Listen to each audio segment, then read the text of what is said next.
Let's go back. Before the courtroom, before the drawings, before the monster.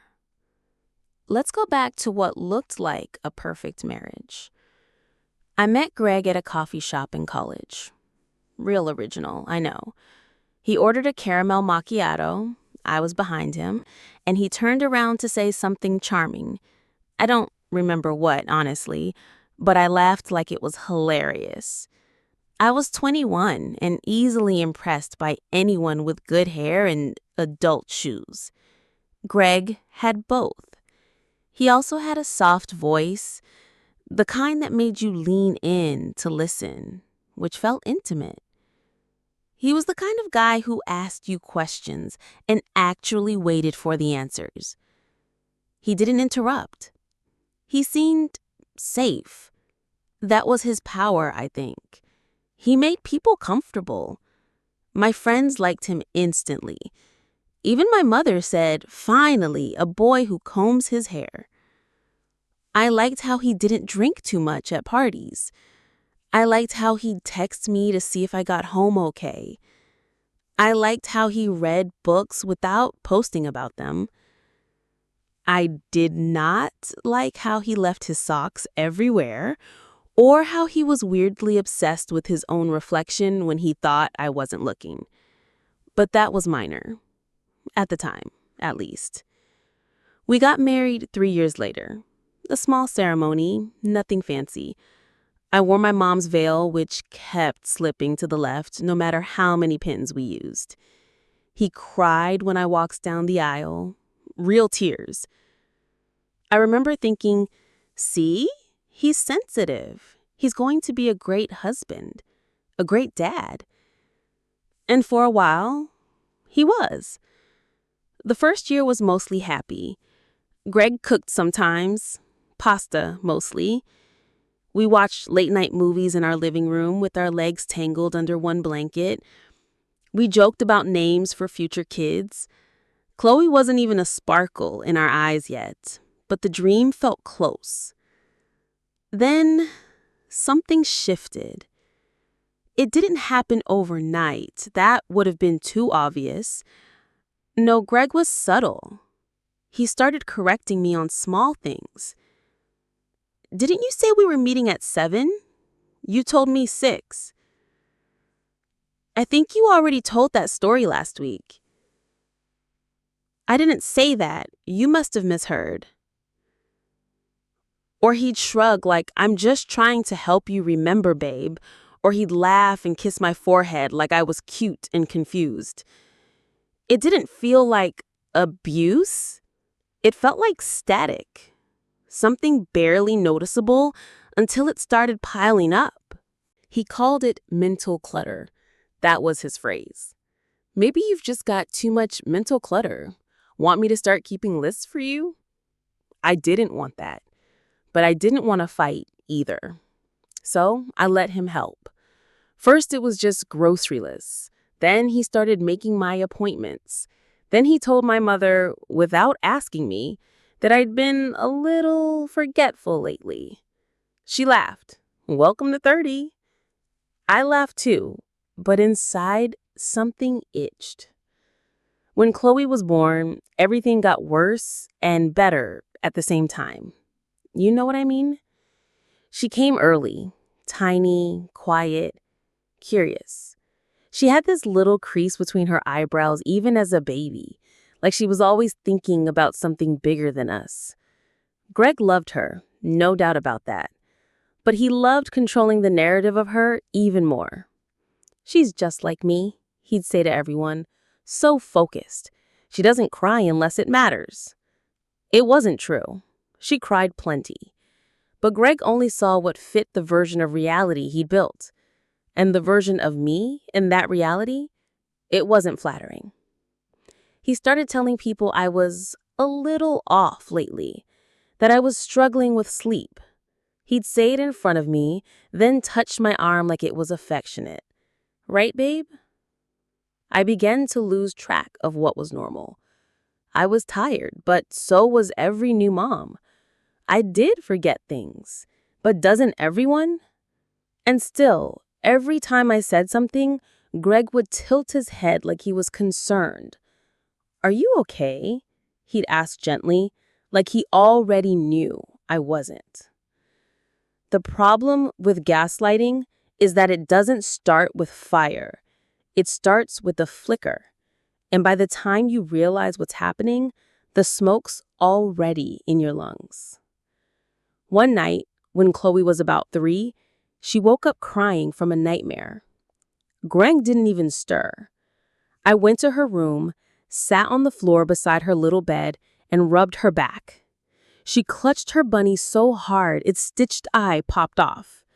She whispered, "He was in my dream again." "Who?" I asked. She didn't answer. Later, when I looked through her drawings, something I rarely had time for, I noticed something new. Amid the pink suns and lopsided houses, she'd drawn a tall, scribbly figure standing in a hallway. The figure had no face, just a wide, toothy mouth. Underneath, in clumsy 4-year-old letters, she'd written, "Monster. He walks slow." I didn't think much of it at the time. Kids draw weird things, right? I taped it to the fridge like it was nothing. That was the first mistake Greg made. He didn't notice it was there until it was too late. A few mornings later, Greg was sipping his black coffee. Always black, always bitter, and standing in front of the fridge like he couldn't find the butter, which, to be fair, he couldn't. I had moved it to the side drawer because I read some blog post at 2 a.m. about maximizing fridge space. You know, mom stuff. He was mid-sigh when he noticed the drawing. "What's this?" he asked, his voice too casual. I didn't look up from where I was buckling Chloe's shoes. She said it's the monster from her dream, something about it walking slow. Greg didn't laugh. He didn't make a dad joke. He didn't even blink. He just stared at the page. Then slowly he peeled it off the fridge and folded it once, then again. I thought he was going to keep it, maybe tuck it away like a keepsake. Instead, he opened the trash bin and shoved it deep beneath a used coffee filter and a banana peel. "Why'd you throw that away?" I asked. He didn't answer me. He looked at Chloe, then at me. Then, with a soft smile, he said, "No need to encourage nightmares." And that should have been another red flag, but I was too tired to hold one more up. Things after that moved like soup. Slow, heavy, and a little suspicious if you left it out too long. Chloe started drawing less, or at least I thought she was. I later found out she'd been stashing her pictures under her bed, crayon sketches of the same faceless figure, always too tall, always looming in doorways, in corners. One even had my silhouette sleeping in bed and the monster standing right behind me. Greg kept insisting I was forgetful. Not just in passing, but in front of our friends, at dinner, on the phone with his mom. "She's been a little scattered," he'd say, chuckling like it was cute. I caught him deleting texts from my phone one night, claimed it was accidental. He said he was just clearing space. "You had a bunch of drafts that didn't make sense," he shrugged. "What drafts?" "You must have been half asleep when you typed them," he said, not meeting my eyes. I felt a weight settle in my chest that night, something thick and sticky and invisible. I told my friend Lexi. She's a nurse, a mom of twins, and has the emotional range of a brick wall. But she listens. I didn't say everything, just enough to test the water. Her response was, "Sounds like you need sleep. Kids can wreck your brain." I nodded and smiled and said, "Yeah, you're probably right." But in my head, I kept wondering, was I losing it? Was I just tired? Was that all? Then came the day of the locked door. I came home early from work. Chloe was at daycare. Greg was supposed to be out running errands. I walked into the house and noticed my keys were missing from the hook. Odd. I figured they fell. But when I went to open the bedroom door, my bedroom door, it was locked from the inside. "Greg?" I called out. No answer. I knocked again, harder. A long pause, then a shuffle. Then the door opened, and Greg stood there, fully dressed, not flustered at all. Why was the door locked? Was it? Must have jammed. He stepped aside like it was nothing, like I hadn't just knocked on a door I never lock in my own home. Later that night, I checked the small lock on the doorknob. There was a faint red smear on it. Lipstick. My lipstick. One I hadn't worn in months. I turned to look at him sleeping soundly beside me, his breathing deep and even. Not a worry in the world. I didn't say anything. Not then. I wish I had. Instead, I made an appointment. Just a basic checkup. I told the doctor I'd been having trouble sleeping, feeling forgetful, emotional. I didn't even finish the sentence before she was scribbling out a prescription for a mild sedative. Totally normal. New moms go through this all the time. I felt like someone had stuffed cotton into my mouth. I wanted to say, but what if it's not normal? What if something is wrong? But I didn't have the language for it. Greg found the pills the next day and grinned like he'd won a prize. "See? Told you it was just stress." After that, he got bolder. He started doing the talking for me. At school meetings, at the doctor's office, he'd interrupt me with a smile and say, "What she means is," or "she gets confused sometimes." He'd say it kindly, like he was doing me a favor, like I needed translation. The worst part? People believed him. Even Chloe began to look at me sideways when I'd forget something small. She was 4. She didn't understand what manipulation looked like. She only understood what she was told. And Greg, he knew that. "Daddy says you forget things," she said. "Are you sick?" It broke me in ways I didn't know possible. That night, I couldn't sleep. I sat in the living room, watching our digital clock change minutes. Around 3 a.m., I crept into Chloe's room. She was asleep, curled on her side, her little hand dangling off the edge of the mattress. I gently opened the drawer in her nightstand. Nothing. Then I crouched and lifted the bedskirt. That's when I saw them. Dozens of drawings. Folded, crumpled, tucked away like secrets. All of them filled with that same tall figure. Faceless. Standing just a little too close to someone sleeping. Standing behind a little girl on a swing set. Standing in a kitchen doorway. In one, he was sitting at a dinner table, and my face was missing entirely. Just a blank space where my head should be. And next to it, she'd written, in slow, uneven letters, "He says Mommy forgets, but I remember." I didn't cry. I didn't scream. I just sat there, holding the paper, feeling everything in my body go very, very still. Because for the first time in a long time, I felt seen. Not by my husband, not by my friends, but by the one person who mattered most. "He says you forget stuff and make things up. And do you think I do?" Chloe paused again, then nodded. "But I also think I don't." I kissed her forehead and swallowed the lump in my throat. She was a child.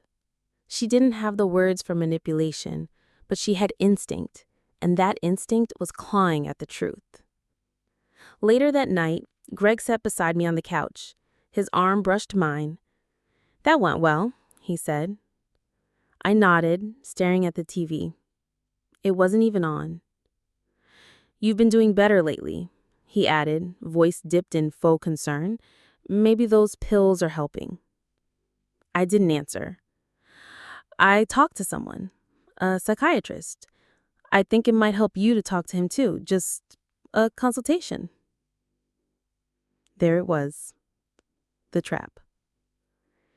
You already made an appointment, didn't you? Greg smiled. Tomorrow at 2. The office was exactly what I expected. Neutral walls, the faint smell of lemon cleaner, and something faintly medicinal underneath.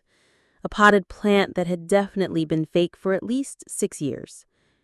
Dr. Lively, ironic name considering, was tall, rigid, and looked like he used words like hysteria unironically.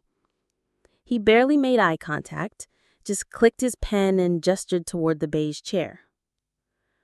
I understand you've been having episodes, he asked, scribbling something down before I even spoke. I blinked. I'm here voluntarily. He didn't look up. That's what they all say at first. I tilted my head. Excuse me? He glanced at a file on his desk. Your husband's notes. Very thorough. Says you have difficulty distinguishing dreams from reality. That you've accused him of gaslighting and paranoia. That's not... I started, then stopped. I looked around the room. The closed door, the high window that didn't open, the 2 diplomas framed perfectly above his head like a halo of authority. And I realized this wasn't a consultation. It was a preamble. Greg was laying the groundwork, trying to build a case. The case. I sat still. I answered questions calmly. I smiled when it was appropriate and nodded when it wasn't. I was the picture of control. And yet, when I left, I had a feeling that the diagnosis had already been written before I walked in. That night, I made a decision. I pulled out my phone and started recording. Just audio, nothing fancy. I recorded myself talking about everything. What I remembered, what Greg had said, what Chloe had drawn. I narrated the gaps, the contradictions, the things no one believed. It wasn't for court. Not yet. It was for me.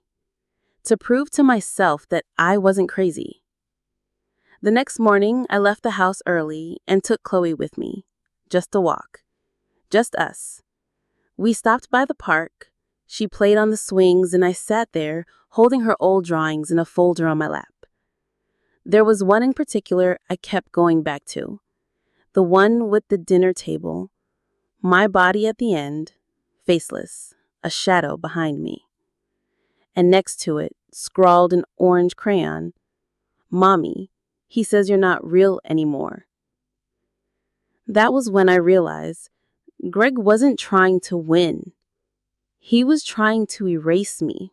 A week later, I came home to find Greg sitting at the kitchen table, flipping through what looked like a typed document. He was in his important meeting mode. Reading glasses perched on his nose, a highlighter in hand, his jaw doing that smug little flex it always did when he felt powerful. Hey, I said casually, setting my bag down. He didn't look up. We have a custody hearing scheduled. My stomach dropped a little, but I didn't show it. For what? I asked, already knowing. For Chloe, he said, as if I had forgotten who our daughter was. Your condition is progressing. I'm asking for sole custody. Condition, I repeated. You mean being tired and annoyed by your existence? He finally looked up, and there it was, that smile, the kind you'd give a toddler about to be tricked out of their last cookie. The doctor confirmed some of my concerns, and I've been documenting things. I nodded slowly. Right. Like how I leave the oven on, or forget to water plants, or blink too slowly? Greg stood and tapped the papers neatly against the table edge.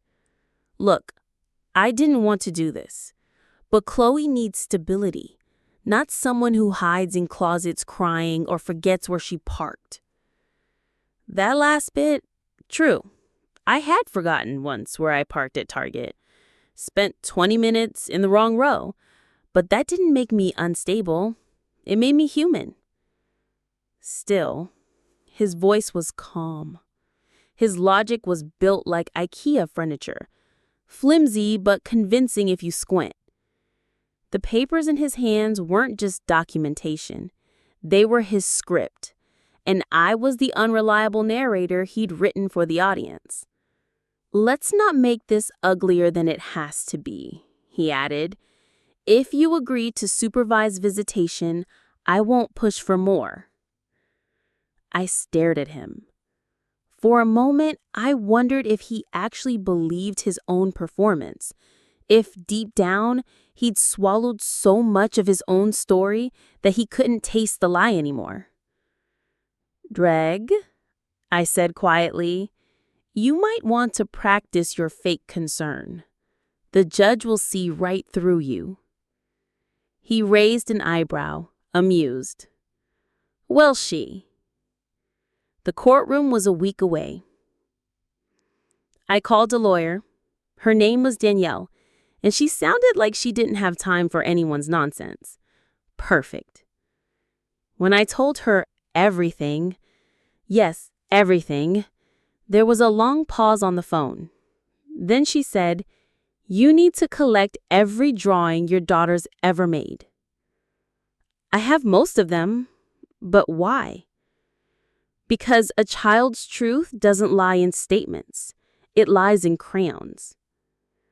I didn't fully get it then, but I listened. I scanned the drawings, made digital backups. I even recorded Chloe, casually, without pressure, talking about the Shadow Man. She didn't say Greg's name. She didn't need to. Meanwhile, Greg was calm, confident. He went around the house singing songs from the 90s, playing chef in the kitchen, even started doing yoga in the living room like he was channeling inner peace. It was disgusting. He talked about the court date like it was a business meeting. "You should wear something neutral.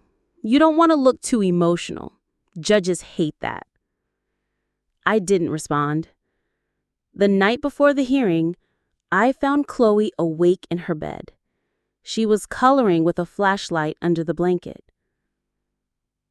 "Can't sleep?" I whispered. She shook her head. "What you drawing?" She peeked out the blanket and held it up. It was different this time. Still the shadow figure, but now she had drawn herself holding a giant pink eraser. She was erasing part of the shadow's leg. Just one leg.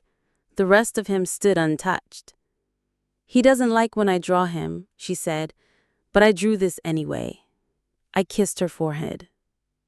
"I'm proud of you." She handed it to me like it was nothing.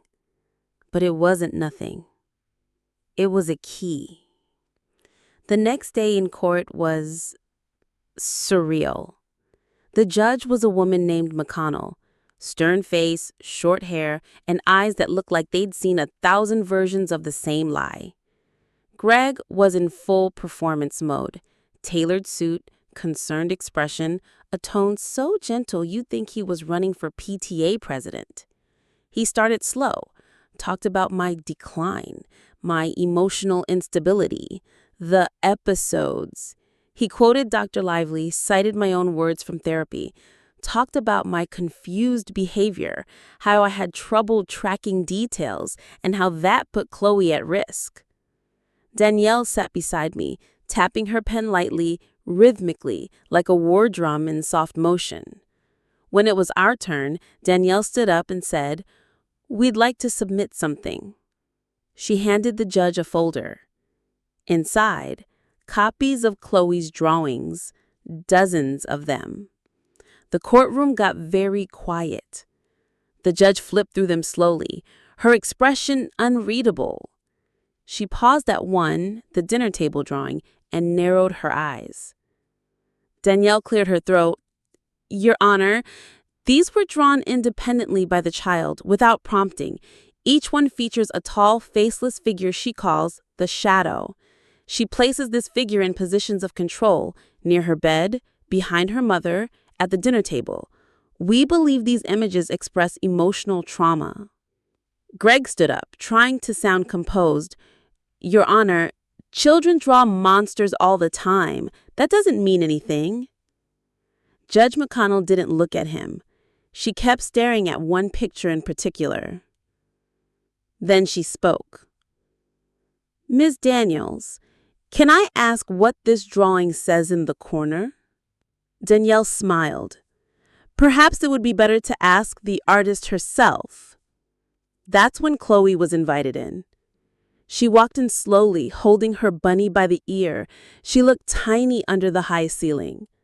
The judge knelt beside her and smiled gently. Sweetheart, did you make these drawings?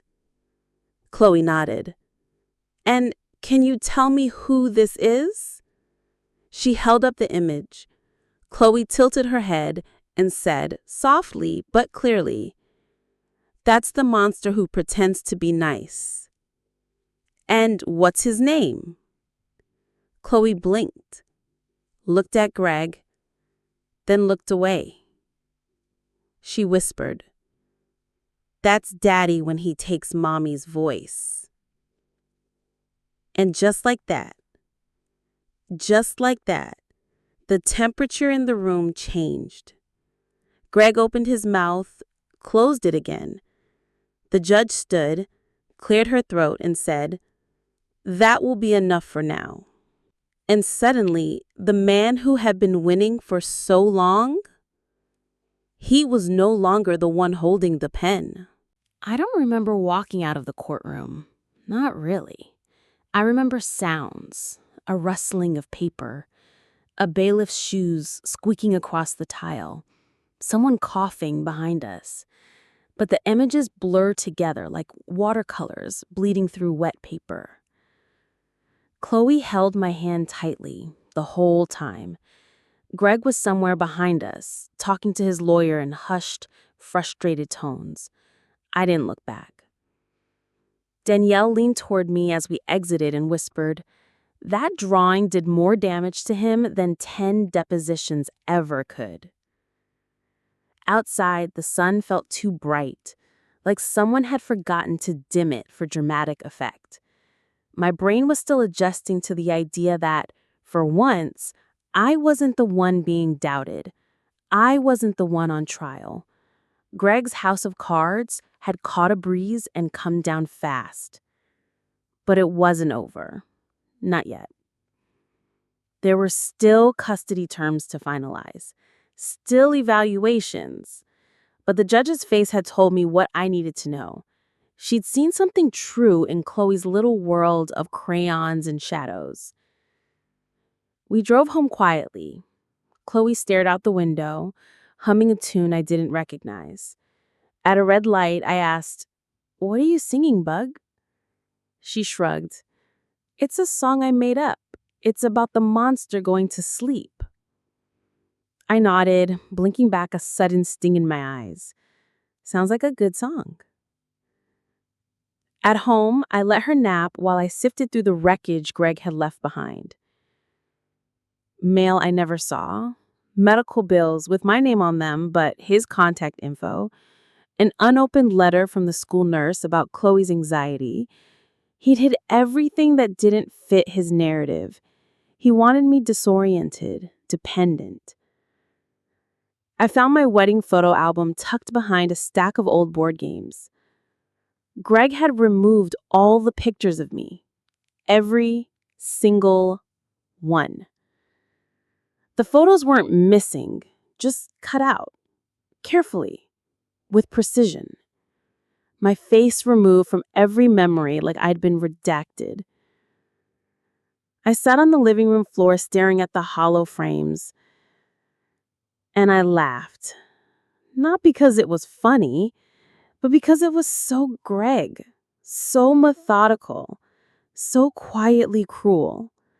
Like he wanted to erase me in real life, but decided to start with the printed version first, as if history couldn't exist without his permission. Danielle called later that evening. "You'll get temporary sole custody," she said. "We'll push for full." The judge is taking Chloe's words and drawings seriously, especially the taking mommy's voice part. I thanked her, then sat in the silence of the kitchen. The hum of the refrigerator was louder than usual, or maybe I was just hearing everything again for the first time. Greg hadn't called. No texts, no emails. He'd gone quiet. And that scared me more than anything. When a man like Greg is quiet, it means he's regrouping. Sure enough, 2 days later, I received a long email. The subject line was simply, "Let's talk." I didn't want to open it, but curiosity won. Of course it did. The email was classic Greg, polished, manipulative, just self-aware enough to seem evolved. He wrote that he never meant to hurt me, that he only wanted what was best for Chloe, that perhaps they had both misunderstood each other. He used phrases like emotional confusion and mutual healing and co-parenting with compassion. He ended it with, "Let's not let this one misunderstanding ruin what we've built." One misunderstanding. It was almost poetic in its audacity. I didn't reply. Instead, I printed it and added it to the folder Danielle had started, Evidence, Psychological Manipulation. That folder was getting thicker by the day. But here's the strange thing about surviving emotional abuse. When you finally step out of the fog, everything looks alien. Normal conversations feel loaded. A passing comment feels like a trap. Compliments make your skin itch. One afternoon, my friend Lexi, yes, Nurse Brickwall, came over with coffee and a 6-pack of donuts. "I was wrong," she said plainly, biting into a chocolate glaze. I blinked. "About what?" "You weren't just tired. You were drowning." We sat in silence for a while after that. Then she asked if she could see one of Chloe's drawings. I showed her the one with the eraser. Lexi stared for a long time. "That's not just a drawing. That's a declaration of war." I laughed softly. Or peace, depending on how you look at it. Chloe started sleeping better. Not perfectly. She still clutched her bunny like it held the whole world together, but her nightmares faded. She stopped asking if she could sleep with the light on. One night, she even said, "The shadow hasn't come in a while." I asked her why. She shrugged. "Maybe he's scared of us now." I whispered, "Good. He should be." Still, Greg wasn't done. He filed a motion to challenge the temporary custody, claimed Chloe was being influenced, and that her artwork was being used as propaganda. Yes, he actually said propaganda. Danielle rolled her eyes so hard, I thought she'd sprained something. But the judge didn't buy it, especially not after Chloe drew something for the court, on her own, during a break. A sunny picture of 2 figures holding hands. One was clearly her. The other had brown hair and long arms and was wearing a shirt that said, #1mom. When Judge McConnell asked who it was, Chloe smiled and said, "That's Mommy. She remembers everything now." And the room went quiet again. Later, the judge signed the order. Full custody granted to the mother. Supervised visitation for the father until further evaluation. Greg's face didn't move. Not a twitch, not a sigh. He just nodded, like someone signing a loan agreement. Like it was just business. But his eyes, they were furious. Not with me, with the system. With the fact that the story he tried to write got interrupted by a child's crayon. He stood and left without saying a word. Chloe watched him go. She didn't wave. She didn't flinch. She just held my hand a little tighter. That night, we made pancakes for dinner. With whipped cream, because why not? And as Chloe stacked hers into a leaning tower of sugary chaos, she said, "Can we send the monster a letter?" I blinked. What would you say? She paused, chewing a strawberry thoughtfully. I'd say, we're not scared of you anymore. Also, your voice is boring. And for the first time in what felt like years, I laughed so hard I had to sit down. It's funny what you remember when the fear starts to lift. Little things. The way sunlight looks coming through the kitchen window at 8 a.m., the sound of Chloe humming to herself in the bathtub, the actual taste of your morning coffee, not dulled by anxiety or stomach acid. These are the things I started collecting, like souvenirs from a life I thought I'd lost. But freedom has a weird hangover. No one tells you that. I thought winning custody would feel like the end of a war, triumphant, cleansing. Instead, it felt like stepping out of a bunker into a world that had kept going without me. There were bills, stacks of them. Greg had ignored or hidden some, and others he'd set on autopay from my accounts without telling me. I spent hours on the phone with banks, sorting through overdrafts I didn't know existed. It was like living in a haunted house where the ghosts used your credit card. But more than that, there was me to sort out. My memory had started coming back in pieces, like someone had spilled a drawer full of puzzle parts and I was trying to put the edge together. There were things I hadn't realized I'd forgotten, like the time Chloe had her first school play and I missed it because Greg told me the wrong day. Or the birthday card from my dad that Greg had accidentally tossed with the junk mail. Or how he used to hum whenever I cried, like I was just background noise. I started writing it all down. Not for the court, not even for Chloe, just for me. A scrapbook of truth. One afternoon, I found Chloe on the floor of her room with a stack of her old drawings. She was going through them one by one, sorting them into two piles: monsters and non-monsters. "What you doing, Bug?" I asked.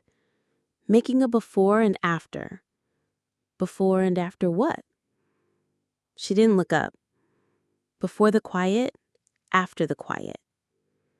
I sat down beside her. "Can I see?" She handed me a new drawing. This one wasn't scary. It was just us, me and her, sitting on the couch under a blanket watching a movie.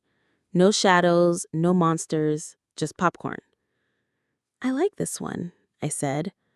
"Me too. It's a remembering picture." That phrase stuck with me. Greg still had supervised visitation, once a week, for 2 hours. Chloe never cried before the visits, but she never smiled either. She'd go quiet, closed, like someone had flipped her switch. The sessions were held at a monitored visitation center. Bright walls, observation windows, staff trained to intervene if things got weird.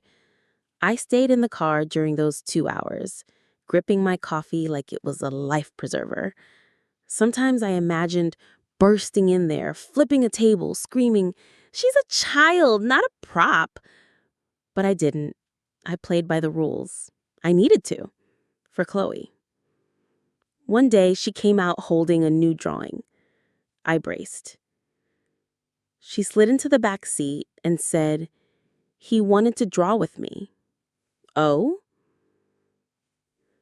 "He drew a tree, I drew a balloon. Then he said I should draw us together. And did you?" She nodded. But then he said I drew him too short. That made me laugh, which made her laugh, which made the air feel a little less heavy. "You can draw him however you want," I said. "He doesn't get to control your art." She smiled. "I know. That's why I made his head really, really small." Greg's visitation reports were mixed. The supervisor noted he often tried to redirect conversations back to himself. He avoided direct apologies and frequently asked Chloe if she remembered how fun things used to be. When she said no, he got quiet. After a month of this, Danielle called. "He's filing a request to remove the supervision clause." My heart jumped. He can't. He's trying. Says he's being cooperative. Claims the artwork was misinterpreted. Of course he did. We went back to court. Again. Chloe didn't have to testify, thank God, but her therapist submitted a statement. Chloe had been seeing a child psychologist, a warm woman named Dr. Pena, who had a collection of finger puppets and a zero-tolerance policy for manipulation. Her statement was short, but devastating. In sessions, Chloe consistently refers to her father as the man who quiets mommy. She expresses discomfort around him, emotional withdrawal after visits, and has shown increased anxiety when discussing unsupervised interactions. In my professional opinion, removing the supervision clause would be premature and potentially harmful to her emotional recovery. Boom. Judge McDonald reviewed the file. She glanced at Greg, who was doing his usual puppy dog eyes routine. Then she turned to me and said, "Ms. Daniels, how is your daughter doing otherwise?" I took a breath. "She's drawing more, sleeping better, and yesterday she laughed so hard she fell off the couch. I think that's progress." The judge nodded, then turned to Greg. "Mr. Daniels, the court remains concerned about your refusal to acknowledge the emotional harm described by your daughter and her therapist. Until further evidence of behavioral change is provided, supervised visitation will remain in place." Greg's jaw clenched. He didn't argue, didn't plead. He just gave me a look. Not rage, not sadness, just calculation, like he was already planning his next move. After court, Chloe and I went to a small diner. Nothing fancy. Vinyl booths, paper menus, syrup containers that stick to your fingers. We ordered waffles and extra whipped cream. Halfway through, she asked, "Mommy, why does Daddy think I belong to him?" I blinked. "What do you mean?" "He said that in court, that he wants what belongs to him, but I'm a person, not a thing." I stared at her, my little philosopher. "I know." She nodded. "Not even you, right?" I smiled. "Right. I just get to love you. And that's all." She grinned and went back to her waffle, drowning it in syrup like the perfect little rebel she was. I watched her eat, and for the first time in a long time, I realized something simple and profound. We weren't surviving anymore. We were living. One afternoon in early spring, Chloe brought home a permission slip for a school art showcase. She'd been selected to present a piece at the district's elementary art fair, something about emotional expression through form, very serious sounding for a second grader. She handed me the paper with the kind of casual pride only a kid can pull off. "You have to sign here," she said, pointing to the bottom with a pink glitter pen. "I already picked which picture I'm doing." "Oh yeah?" I asked, scanning the form. "Which one?" "The new one, the one with the rainbow and the thundercloud." "Sounds intense." She shrugged. "It's about being okay with both." That one sentence summed up everything I'd been trying to figure out for months. We were okay with both now, light and dark. We didn't need the monster to disappear, we just needed it to lose its power. The night of the art fair, I wore real lipstick for the first time in forever. Chloe wore a jean jacket covered in iron-on patches and a pair of glittery sneakers she had insisted made her faster. The cafeteria had been transformed with paper lanterns and tiny easels lining long tables. Proud parents hovered beside their children's masterpieces like security guards at the Louvre. When we found Chloe's art piece, I had to stop and just breathe. It wasn't perfect, not by adult standards, but it was honest. A rainbow stretched across one side, bold and bright. On the other side, a gray thundercloud rumbled with little jagged lightning bolts that looked suspiciously like fries. In the middle, two stick figures stood under a big pink umbrella. One was labeled me, the other said Mommy. I felt something shift in my chest, a crack letting in air I hadn't realized I'd been holding. "Do you like it?" she asked, eyes wide. "I love it. It's perfect." Behind us, I heard a throat clear, a familiar sound, sharp and deliberate. I turned slowly. Greg. He was standing just inside the cafeteria doors, hands in his pockets, face expressionless.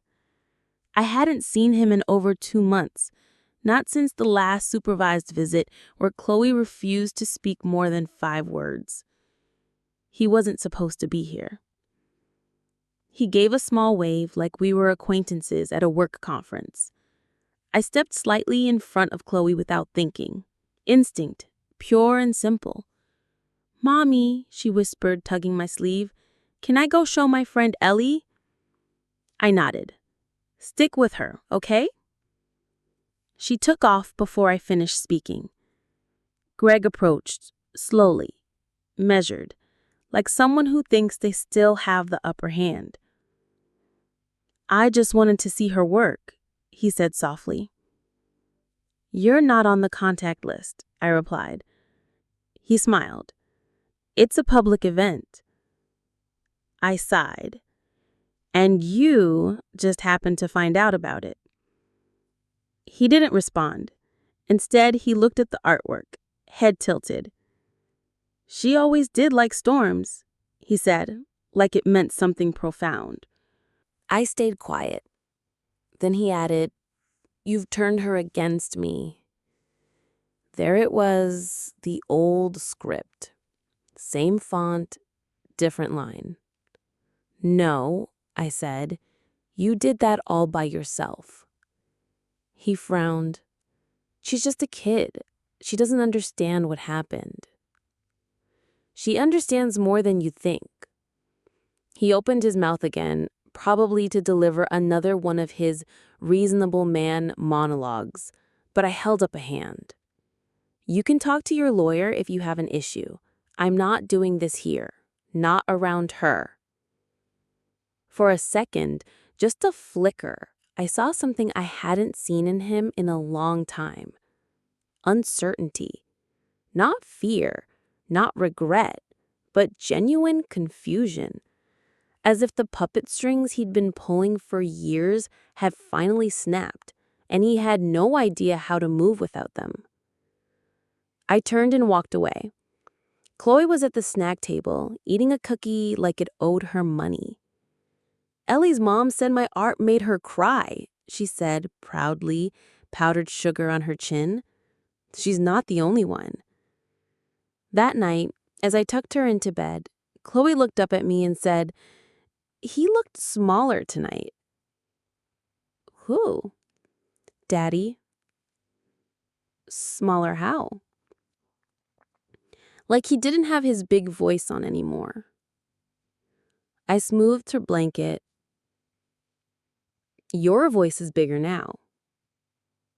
She nodded. "I like mine better anyway." Later, I sat on the couch, lights dimmed, holding a cup of peppermint tea. It was a ritual now, something that helped my brain slow down. I scrolled through old photos on my phone, not the curated ones, just the messy, blurry, real-life stuff. Chloe's gap-toothed grins, the drawing she taped to the fridge that said, "Tuesday smells like yellow," a selfie of us with whipped cream mustaches. We were rebuilding, not fast, not all at once, but with care. The monster in our lives hadn't disappeared with a bang. No big confrontation, no dramatic apology or courtroom fireworks. It has simply shrunk. Not erased, just made irrelevant. That was power. That was peace. We'd taken our story back, and no amount of highlighters or courtroom lies could re-dry it again. Weeks passed. The kind that don't come with headlines or dramatic phone calls. Just ordinary, blessedly boring days. Chloe's school sent home a flyer about a spring picnic. I found a coffee shop I actually liked. The barista learned my name and my order. I started reading again, real books, not just articles on trauma bonding or how to spot a covert narcissist. Life was happening, and I was finally participating in it, not just surviving it in slow motion. Chloe was blooming too. Her drawings shifted. Fewer monsters, more animals and hats. Penguins with sunglasses, a cat that owned a restaurant. She started stapling the drawings together, making books. She titled one, "The Girl Who Could See All the Lies," and I cried a little when I read it. She still had questions, though. Why did Daddy say mean things about you? Why didn't you yell back? Why do people think quiet means wrong? Kids don't ask easy things. I told her the truth in pieces, like puzzle parts I knew she'd fit together in time. Sometimes people get scared when they can't control something, I said. Like when I tried to train the cat to eat broccoli, she offered. Exactly like that. I told her yelling doesn't always work, that sometimes quiet is stronger, that truth doesn't shout, it waits. She seemed to accept that, or at least tuck it away for later. Then one afternoon, I got a letter in the mail with no return address. Inside, a single sheet of paper typed. I'm not asking for forgiveness, but I wanted you to know I'm in therapy now. Voluntarily. I've started writing things down. Things I said. Things I twisted. Things I believed at the time. I don't expect anything. Just, I thought you should know I'm trying. No signature. No name. But I knew the rhythm of his words like I knew the sound of my own breath. I read it twice. Then I put it in the drawer beside the old drawings. I didn't know how to feel. It wasn't closure, not really. But maybe it was the beginning of his unraveling. Maybe that mattered. Maybe it didn't. I made no plans to reply. Healing isn't a two-player game. That weekend, Chloe and I drove to the coast. Just us. No itinerary, no screen time, no phone calls. She insisted on packing her entire collection of markers and 2 stuffed animals who'd recently entered a serious relationship, according to her. We walked the beach barefoot, cold sand curling between our toes. She chased seagulls, I took pictures. We collected shells that she swore were ancient artifacts. That night, We stayed in a small cottage with floral curtains and a leaky faucet. She climbed into bed beside me and whispered, "Tell me a story." "What kind of story?" "One where the mom wins." I smiled in the dark. "Okay," I said. Once, there was a girl who had a monster living in her house, but no one could see it except her. He wore a nice shirt and said nice things, but at night, he whispered bad words into the walls. "Scary," she whispered. "It was," I nodded. And the girl started to forget who she was, because the monster told her that she was the one causing the shadows, not him. Was she scared? Yes, but then something amazing happened. What? She had a daughter. And the daughter could see. She drew pictures of the monster. She spoke out loud. And because of her, the girl remembered she had a voice too. There was a long pause. "Did they kick the monster out?" I nodded. "Eventually, yes. They didn't even need to fight. They just turned on the lights. And the monster, who only knew how to live in the dark, got smaller and smaller until he couldn't reach them anymore." I felt her fingers wrap around mine. "I like that story," she said sleepily. "I do too." The rest of the trip passed in a soft blur. We ate diner pancakes twice in one day. Chloe wrote postcards to fictional friends. We drew pictures in the sand and watched the waves wash them away. When we returned home, there was a small package waiting at the door. Inside, a hardcover book. The dedication read, "For the ones who kept their voices, even when someone tried to steal them." No note, no name, but I had a hunch. I didn't say anything to Chloe. Didn't need to. She was already working on her next book, The Umbrella That Said No. Her stories didn't have monsters anymore, just weather, and characters strong enough to carry their own rain. The school year slipped into summer with that dreamy, half-lazy rhythm only kids seem to fully embrace. Chloe spent mornings on the porch, barefoot, drawing comic strips about talking pillows and anti-mean robots who zapped bad thoughts out of people's heads. Her newest story arc was about a grandma with invisibility powers who only used them to steal cookies. Every morning started the same. Breakfast, a drawing session, then a question. Not from her, from me. I'd gotten into the habit of asking her something new each day. Not deep therapy grade stuff, just gentle, curious prompts. What was the silliest dream you've ever had? What do you think clouds are thinking about? If you could build a machine that fixed anything, what would it fix first? The answers were always unexpected, always honest, always hers. Sometimes she flipped it around. "Mommy, what makes you feel brave?" That one stopped me. I looked out the window, let my thoughts drift past the backyard fence, through time, and landed right back where I didn't expect, that courtroom. Not the one where Greg tried to paint me as unstable, but the second one. The one where Chloe handed over her truth without blinking.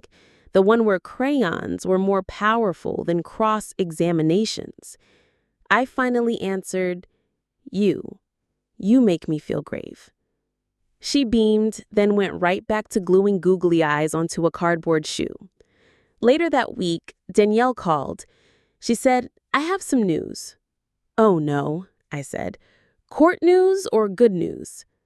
"Bit of both," she replied. "Greg's officially withdrawing his motion for unsupervised visits." I blinked. "Wait, what? Just like that?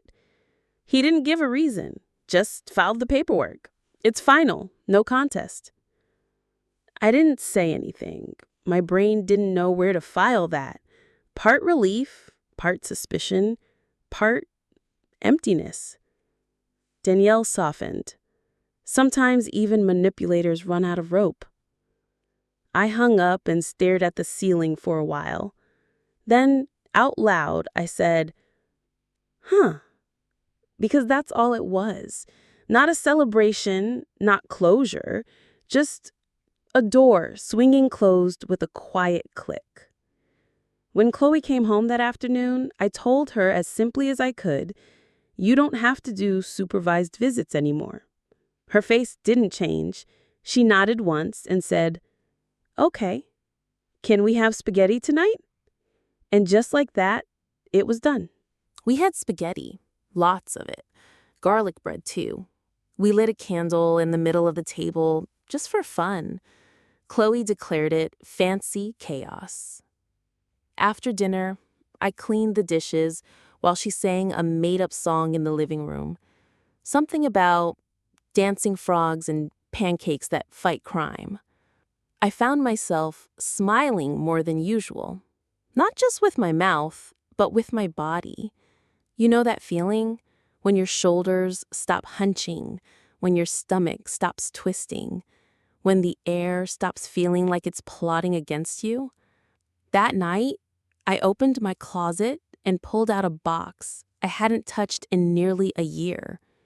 Inside, Chloe's original drawings, the ones with the monster, the ones Greg tried to bury under coffee grounds and lies. I spread them out on the floor, one by one, not to dwell, but to witness. Then I opened a new sketchbook I'd bought the week before, leather cover, thick pages, the kind that whisper back when you touch them. And I drew. Badly, sloppily, with no plan or proportion. I drew the courtroom. I drew Chloe with her bunny. I drew myself, faceless at first, then slowly with eyes that actually looked like mine. I drew a house with light coming out of every window. And in the corner of the page, I wrote, "We came back from it, even when they said we wouldn't." A few days later, Chloe asked if she could use some of the fancy sketchbook. "Only a page," I said, pretending to be strict. She grinned and flipped to the last blank one. When she handed it back later that night, I found her drawing, a soft, dreamy landscape of hills, a rising sun, and two stick figures, one tall, one small, holding a kite string together. The kite had a word written on it. Voice. I didn't cry. Okay, I did cry, but in the good way. And after she fell asleep, I tucked the sketchbook under my pillow like a secret I wasn't ready to shelve just yet. Sometimes people ask what healing looks like. They think it's a ceremony, a climax, a moment where violins swell and everything feels cinematic. But for us, healing looks like a plate of spaghetti, a badly drawn kite, and a child who no longer looked behind her before she smiled. And for me, it looked like being able to fall asleep with the lights off. The first thunderstorm of the summer rolled in around midnight. Big sheets of lightning flashed across the windows, casting momentary shadows on the walls. The rain was heavy but soft, the kind that doesn't crash, just falls. A steady drumming that filled the house with something peaceful, something clean. Chloe didn't wake up. That was the part that caught me. A year ago, Every storm meant a midnight visit to my room, a blanket draft behind her, tiny feet thumping down the hall. She'd whisper, "Can I stay?" Even though we both knew the answer was always yes, but this time, she slept. All through the thunder, all through the flashes. No monsters, no wide eyes, no bunny clutched like a lifeline. Just slow, even breathing in a dark room that didn't scare her anymore. I sat on the couch in my pajamas, legs tucked under me, sipping herbal tea that tasted like flowers and hope. I didn't even realize I was crying at first. It wasn't loud, just that quiet kind where tears slide down your cheeks like they've been waiting politely in line all day. And then came the letter. Not a typed note, not unsigned. An actual handwritten letter. From Greg. It was mailed through his lawyer's office, probably to cover their own backs. I almost didn't open it, but something in me, curiosity, maybe foolishness, wanted to see what he had left to say. The handwriting was neater than I remembered. It started without a greeting. "I won't make this long. I know I caused damage I can't undo. I believed things about myself that made it easy to treat others like tools, like obstacles. I treated you like someone I needed to manage. I thought being calm made me good. I thought control meant love. I was wrong. Chloe sees me now the way I deserve to be seen. That's hard, but fair. I don't expect her forgiveness. I don't expect yours. But I'm trying to become the kind of person who wouldn't have done the things I did. That might not mean much to you. That's okay.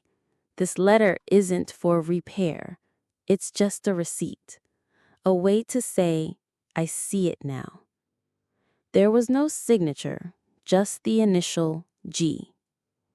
I set the letter down slowly. The weight of it wasn't in the paper, it was in what didn't come with it. No excuses, no pleas, no manipulations. Just acknowledgement. I didn't know what to do with that. So I did nothing. I tucked it into a drawer alongside the earliest drawings Chloe ever made. The one with the monster in the doorway, the one with me faceless at the dinner table, the one where she drew herself holding an eraser. That one I framed. Not to display, just to protect. It lives in my closet now, next to my wedding dress that I finally decided to box up. Not burn, not trash, just archive. Chloe is growing like bamboo now, quietly but fast. She wears sunglasses inside just to practice being cool and insists that her stuffed bunny gets a say in what we eat for dinner. She still draws. One of her newest pictures shows a road curving through a forest. On one side, trees in bloom. On the other, bare branches. A little figure walks down the road, smiling. Not because she's happy all the time, but because she knows where she's going. The figure is labeled me with my map. When I asked her where the map came from, she said, "From the hard parts." I think that's the best definition of healing I've ever heard. Not fixing, not forgetting, just mapping. Using the hard parts to navigate the soft ones. Sometimes, at night, I still lie awake longer than I should. But not because I'm scared. Not because I'm bracing for the next lie, the next twist in someone else's story. Now, I lie awake listening to the quiet. It used to feel like punishment. Now, it feels like home. Chloe sleeps down the hall. Our windows are open. The monster hasn't visited in a long, long time. And even if he did, we're not afraid of the dark anymore. Tonight's story was about survival, memory, and quiet power. We met a woman whose husband, Greg, manipulated her piece by piece, convincing friends, doctors, and even the court that she was unstable. His weapon was charm. His shield was calmness. But his mask slipped when their daughter Chloe began drawing what she saw. A faceless shadow who quieted Mommy. Her child's art became more than expression. It became evidence. In a courtroom filled with whispers and gaslight, Chloe's crayon truths flipped the narrative. A drawing pierced through Greg's script, exposing the control, the silence, the invisible bruises left by emotional abuse. The story unfolded not in rage, but in revelation. Through court battles, therapy, and quiet moments on the couch, our narrator rebuilt her voice. Chloe found her power too, not in confrontation, but in creativity. Each drawing was a breadcrumb out of the dark. In the end, Greg's hold dissolved, not with fireworks, but with indifference. His letters, his attempts at apology, came too late to manipulate, but just early enough to show growth. Whether it was genuine or not, that wasn't the point.